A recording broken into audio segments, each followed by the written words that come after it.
A very rich man, paralyzed by greed, meets his exact double who gives everything. When the self breaks through as the double, it unmasks the persona and dissolves the shadow complex. The mystery cannot be explained. It mirrors itself and remains silent, guarding itself in a light that cannot be named.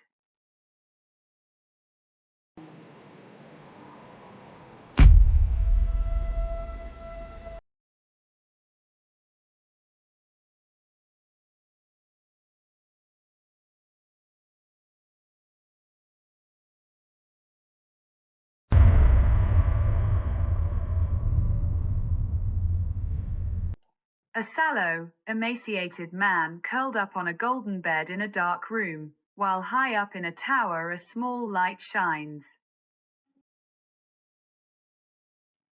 Illīsa, despite having 80 crores of wealth, refuses to share a single focaccia. He lies silent in his bed, consumed by desire and fear of spending.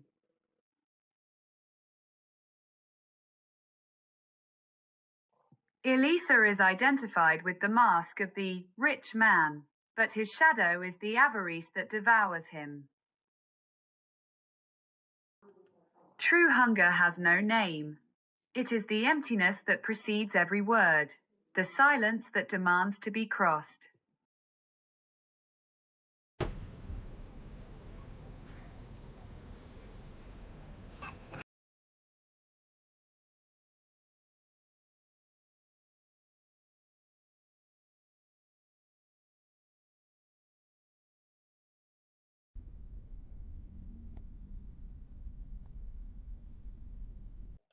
Illīsa stares out the window in terror.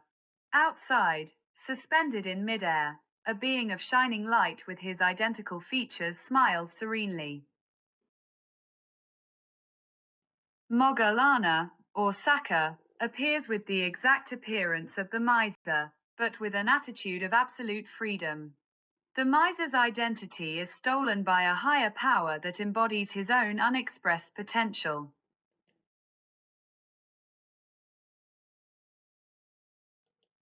The double is the shadow self that bursts into the ego, forcing it to see itself outside itself.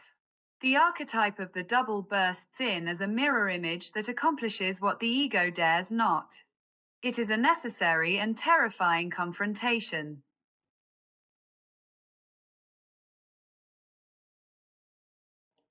The totally other presents itself with the most familiar face, and in that paradox the mind falls silent.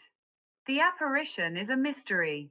It is not a manageable psychological projection, but an event that holds an elusive, unspeakable meaning.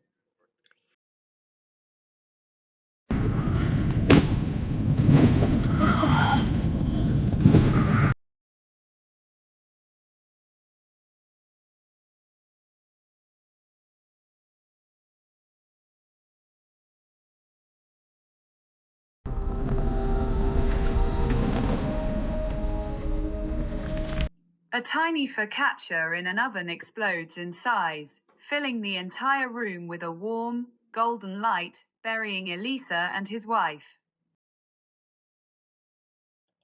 Illīsa orders a tiny focaccia to be baked, but it grows out of proportion. Every attempt to control the situation fails. The focaccias stick together in an inextricable mass. Her wish is granted in an absurd way, mocking her logic.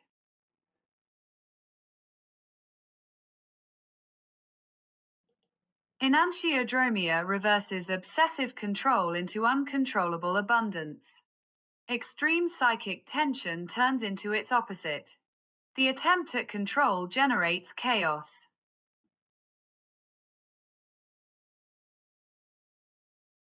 The excess of the sacred cannot be measured. It is the gesture that demonstrates the immeasurable without explaining it. The phenomenon of the focaccia cannot be explained rationally. It is preserved as a silent yet resonant sign, an excess of meaning that annihilates stingy calculation.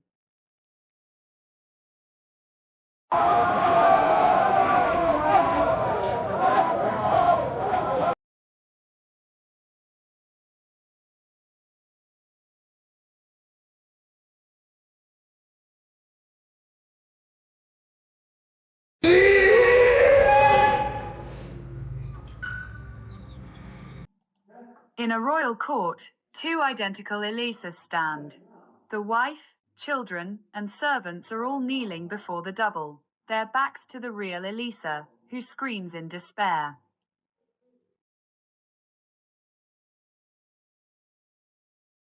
The family and servants, put to the test, all recognize the double as the true husband and master.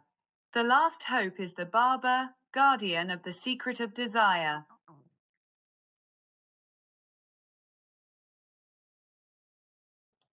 Identification with possessions empties identity. When possession disappears, the constructed self collapses. Illīsa's identity was not based on essence, but on a possession complex. When possession is alienated, identity dissolves. Who are you when no one recognizes you? A question the story holds without answering.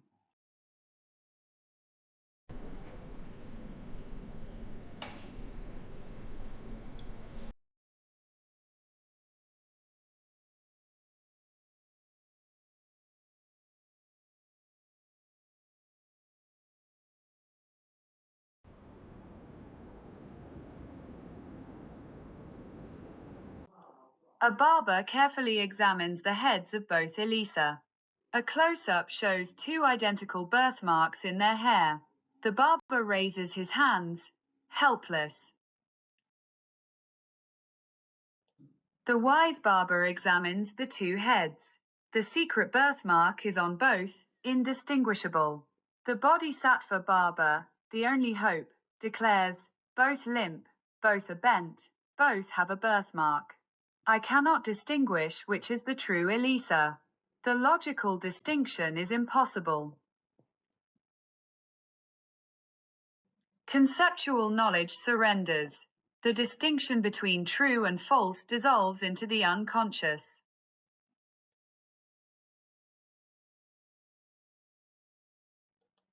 The barber doesn't explain, but recognizes the impossibility of distinction. It is the culmination of the via negationis. The mystery is not solved, but accepted. The conceptual mind surrenders.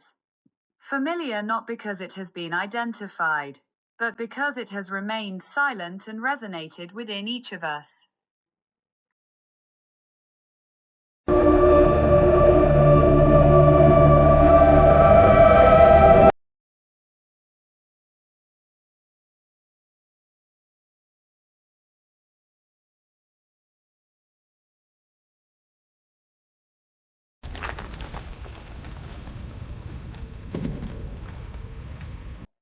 Illīsa faints, falling backward like a crumbling statue.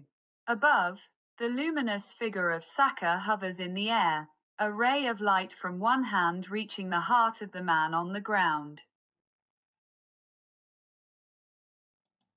Illīsa faints, annihilated. He comes to under the threat of lightning and converts to generosity. Illīsa collapses in a swoon of anguish. When he awakens, the truth is revealed to him.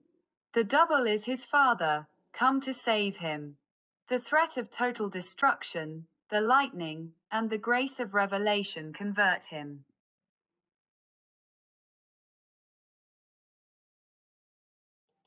The symbolic death of the ego, fainting, is a prelude to rebirth.